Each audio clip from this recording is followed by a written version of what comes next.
بلوچستان پاکستان بننے سے پہلے پسماندگی، حسرت و یاس اور بے بسی کی تصویر تھا۔ نوآبادیاتی دور میں انگریزوں نے اس علاقے کے وسائل مقامی سرداروں کی مدد سے بری طرح لوٹے۔ چنانچہ تحریک پاکستان چلی تو بلوچستان کا ہر زن و مرد مسلم لیگی جھنڈے تلے آ گیا اور خان آف قلات نے جناح صاحب سے دست بستہ عرض گزاری کہ ہمیں بھی پاکستان میں شمولیت کا اعزاز بخشا جائے۔ وہ دن اور آج کا دن، ہر بلوچ سب پاکستانیوں سے بڑھ کے پاکستانی ہے۔ ناشکر بنگال کے برعکس بلوچستان نے اپنی پوری زمین، ماں، معدنی و بحری وسائل وفاقی حکومت کو یہ کہہ کے بخش دیے کہ پاکستان ہے تو ہم ہیں، خدا نہ خواستہ مملکت خداداد کو کچھ ہو گیا تو ہمارے وسائل اور قدرتی دولت ہمارے بھی کس کام کی۔ چنانچہ لیاقت علی خان سے نواز شریف اور ایوب خان سے پرویز مشرف تک سب نے بلوچستان کو سر کا تاج سمجھا۔ پچھلے 68 برس کے دوران مواصلاتی جال نے ہر بلوچ گاؤں کی قسمت پلٹ دی۔ چٹیل پہاڑ پہ بھی کسی بلوچ کا گھر تھا تو اخراجات کی پرواہ نہ کرتے ہوئے وہاں تک گیس، پانی، بجلی، سڑک پہنچائی گئی۔ ہر ضلع میں BA تک تعلیم مفت اور لازمی قرار پائی۔ یہ واحد صوبہ ہے جہاں اگر والدین اپنے بچوں کو اسکول نہ بھیجیں تو انہیں جرمانہ کیا جاتا ہے۔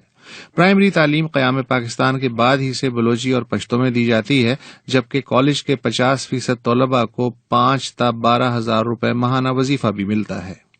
یوں بلوچستان میں خواندگی کا تناسب راتوں رات 15 سے بڑھ کے 97.21% تک پہنچ گیا، جو باقی پاکستان کے لیے تقریباً 42% زیادہ ہے۔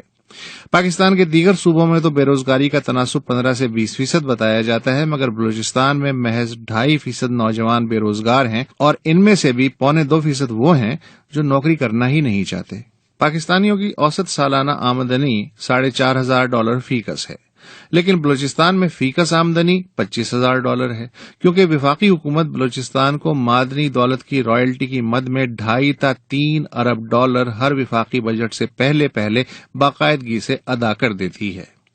صوبے میں مثالی امن و امان کا سہرا پاک فوج، FC اور ISI کے سر جاتا ہے۔ تینوں اداروں میں نوکری کا حصول ہر پڑھے لکھے بلوچ کا خواب ہے۔ بلوچ کو بہت کم غصہ آتا ہے، لیکن اگر کوئی فوج، FC یا ISI کو برا بھلا کہے تو ایک بلوچ کی غیرت کبھی برداشت نہیں کر پاتی اور ایسے ناہنجار کا فوراً سماجی بائیکاٹ کر کے علاقہ بدر کر دیا جاتا ہے۔ BLF سمیت بہت سی بلوچ فلاحی تنظیمیں اور محب وطن حساس ادارے اپنی اپنی سطح پہ اقدامات کرتے ہوئے ایک دوسرے کا مسلسل ہاتھ بٹاتے ہیں۔ بلوچستان میں بھی پاکستان کے دیگر حصوں کی طرح کبھی کبھار فرقہ وارانہ کشیدگی سر اٹھاتی ہے، مگر یہاں کبھی شیعہ سنی یا ذکری نمازی جھگڑا پرتشدد شکل اختیار کرنے لگے تو لشکر جھنگوی اور شیعہ مجلس وحدت المسلمین جیسی سماجی تنظیموں کے رضاکار کشیدہ علاقوں میں مشترکہ گشت کرتے ہیں۔ یوں شرپسند بیرونی عناصر کے عزائم ہر بار خاک میں مل جاتے ہیں۔ 10 سال پہلے تک بلوچستان کا پرنٹ اور الیکٹرانک میڈیا انتہائی پسماندہ تھا، لیکن آج یہ میڈیا بلا شبہ بدتمیزی کی حد تک بے باک ہے۔ دیگر صوبوں میں صحافیوں کو جس طرح اپنی جان جوکھم میں ڈال کے کام کرنا پڑتا ہے، بلوچستان کے صحافی کو الحمدللہ ایسا کوئی مسئلہ درپیش نہیں۔